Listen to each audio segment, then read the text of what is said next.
My name is Nancy, and there's a world out there I barely know. As a child, I glimpsed it on TV. Wild animals, breathtaking landscapes, and people speaking different languages.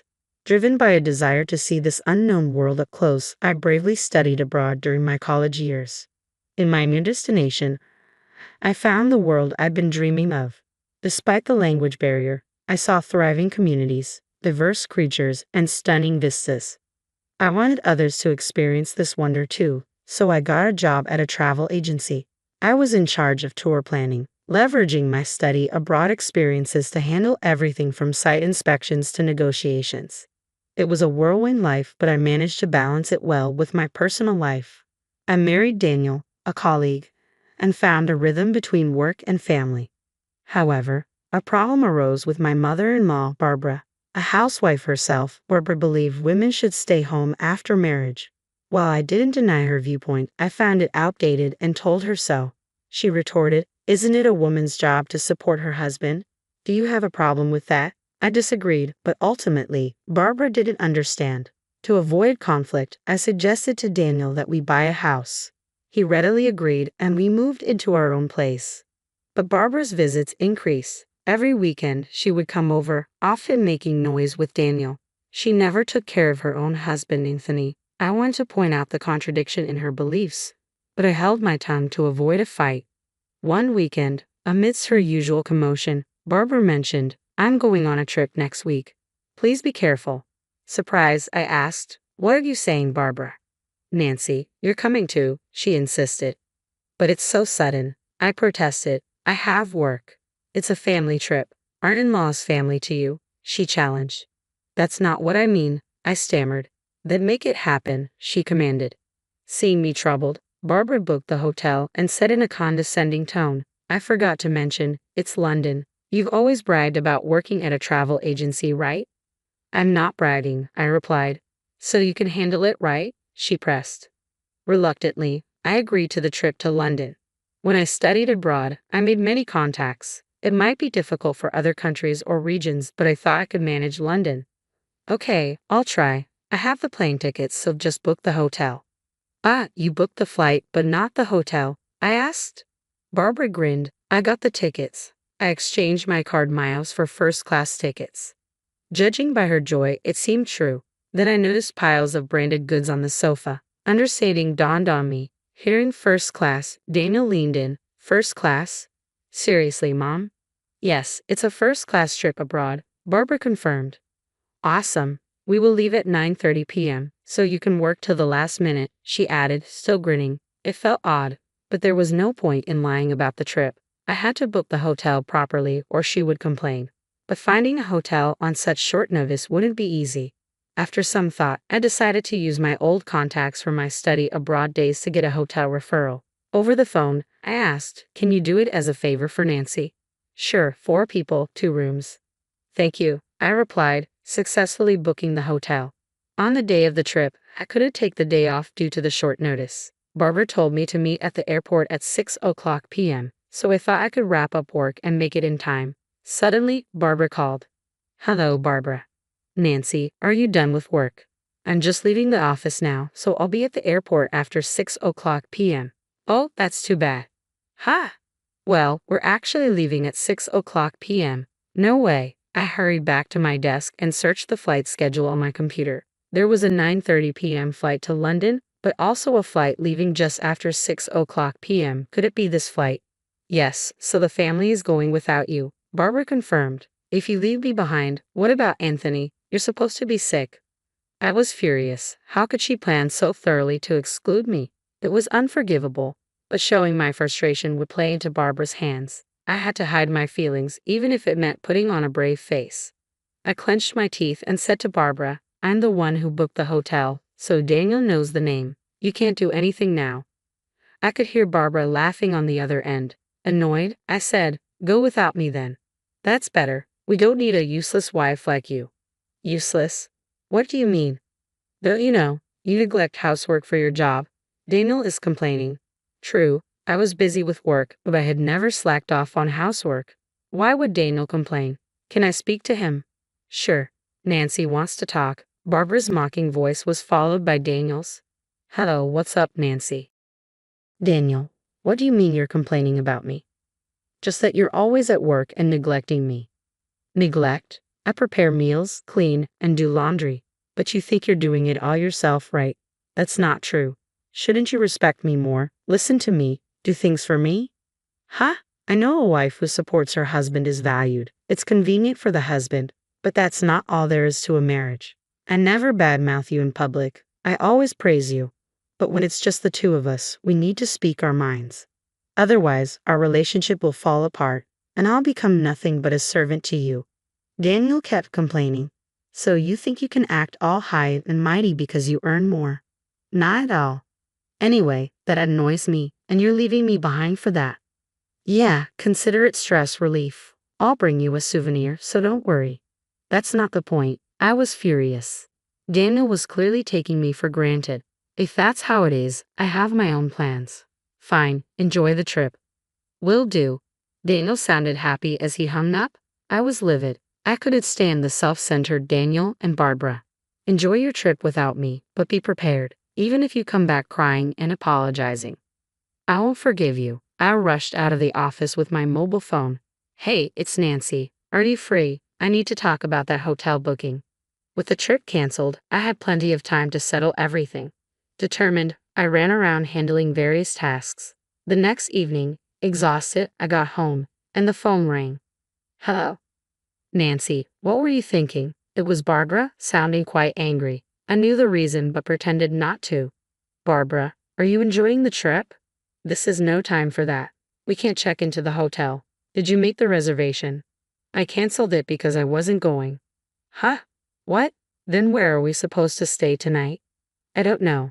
Barbara's angry voice came through, but since she was in London, her anger over the phone wasn't scary at all. That's tough, being abroad without a hotel. You never know what might happen. It's not the safest place, you know. Wait, help me, Barbara sounded panicked. Then a faint voice in the background said, There's a canceled room. Anthony's negotiating for us to stay there. It was Daniel. Is that true, Daniel? I asked. Looks like it'll be fine, he replied. You see, Nancy, Barbara's voice turned triumphant as if her earlier panic were a lie. Too bad for you. Your plan didn't work. Well, the room was available because... I cut her off. Enjoy your stay, Barbara. Then I hung up, feeling a strange sense of satisfaction despite everything. I canceled it, but this was all part of my plan. My real aim was something else. Glad there was a vacancy. Thought you'd be smug about canceling our hotel, didn't you? Barbara sneered. No, not really. Frustrated, aren't you? You can admit it if you're upset. I just canceled it because I wasn't going. Putting on a brave face. How pathetic. Typical of Daniel's useless wife. Barbara laughed loudly, then continued bragging about the amazing scenery and delicious food. Tired of listening, I quietly hung up the phone. She probably didn't even notice. I smiled a little at that thought. Anyway, just a few more days to endure. I braced myself and had dinner. A few days later, as I was heading to the station, Barbara called again. Hello. What's up, Nancy? What's going on now? Not again. What's wrong with this hotel? What are you talking about? Barbara explained. Thanks to Anthony's negotiation, they stayed in the room I canceled. They were supposed to stay for 4 days and check out today, but there was a problem. They were billed £8,000 by the hotel. So what's the issue? It's £2,000 per night, right? That's about $2,500 per night. Ridiculous. It's for 2 rooms, right? So about $1,200 per room. You told Daniel it was $300 per room per night. Yes, I did, so it should be $600 for 2 rooms. Why is it 4 times more? I was astonished. They stayed without even checking the room rates. Well, I anticipated this, I set it up accordingly. Barbara making a fuss on the phone must have been bothering others. I let out a small chuckle, enjoying the sweet taste of my small victory. I should calm her down. Hey, Nancy, you hear me? Barbara, can you be a bit quieter? Why did you lie? She's good at accusing others without reflecting on herself. Exasperated, I began to explain to Barbara. The $300 rate was because I made the reservation. Huh? So, because it was last minute, I asked a friend who runs a hotel. A friend of yours? Yes, their hotel offers rooms for around $600 for 2 people. Then why $11,200? That's the rate for a really nice room. My friend did me a favor. A favor. There were no other vacancies, so they arranged a nicer room. So, is this the regular price? Barbara sounded flustered. When I heard from Barbara, there was no time left for the trip, so I told my friend any available room would do. The only vacancy was an expensive suite. My friend kindly gave a discount. Barbara left me behind without asking, so I immediately told my friend the situation and got the room canceled. But I couldn't just leave Barbara and the others without a hotel, so I asked to accommodate them at the regular price if they came. I knew Barbara, having heard about the hotel from Daniel, wouldn't check the price, and I was right. Come on, you should have said that. Yelling won't help. Please make sure to pay.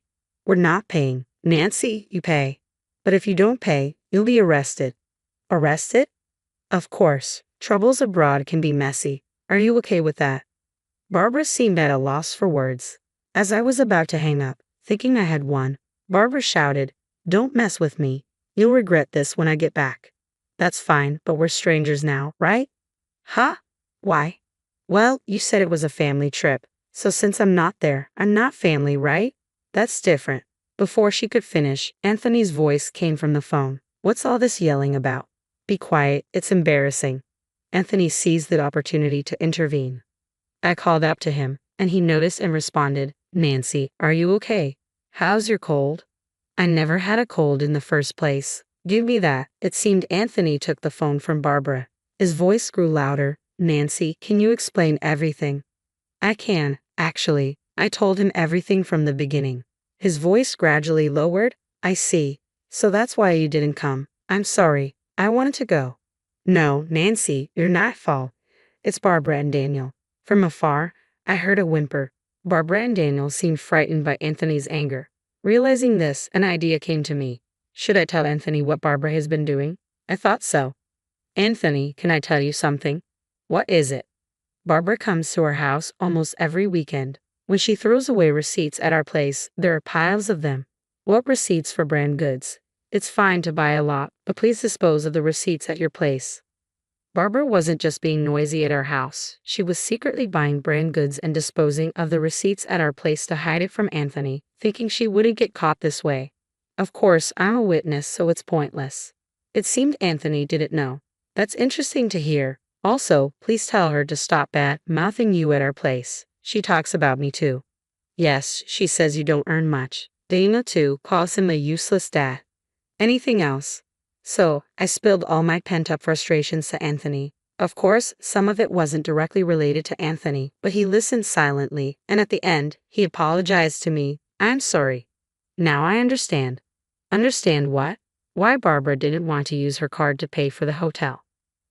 Probably because the cost was much higher than she expected, close to her credit limit. I'm sorry, that was Barbara's voice. Unforgivable, all your wasteful spending, Barbara. I want a divorce. Please don't do that. Anthony's shouting was followed by Barbara's pitiful voice. He also yelled at Daniel, "Daniel, why don't you defend your wife?" Well, that's Don't come to my house anymore. Reflect on this. Alone. Yes, sir. Daniel sounded unusually obedient. Probably, he thought being banished from his parents' house wasn't a big deal. That's when I struck the final blow.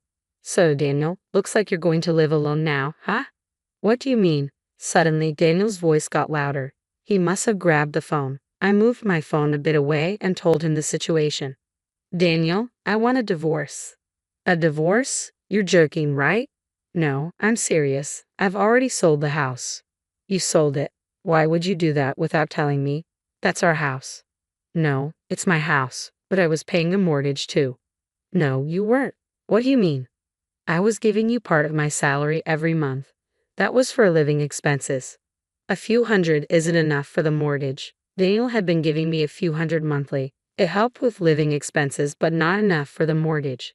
So I paid it alone. The house was in my name, so there was no room for complaint. This incident made me decide to divorce Daniel. I sold the house full of unpleasant memories of living with him. So, you'll be living alone? Wait, think it over. No, it's decided. I'll contact you once I find a place. Then, I'll send you the official notice. Official notice? Of course, I'll be claiming compensation in the divorce. Wait for me. Daniel was crying on the other end, but I didn't care. I hung up the phone. After that, Daniel and I divorced following discussions. Anthony actually divorced Barbara too. Barbara, due to her wasteful spending, didn't get any compensation in the divorce and was left on her own. I was just thrown out of the room. Daniel was nearly broke, apparently having spent everything except the few hundred he gave me each month on frivolities. Now, he's living in a rundown apartment and commuting to work. But things might be better for Daniel than Barbara.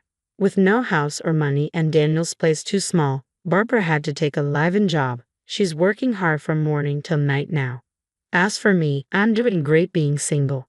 I have more free time and can handle overseas negotiations. I've become a relied upon figure at work, even hearing talks of a promotion to department head. Today, I'm busy flying around the world planning new tour packages.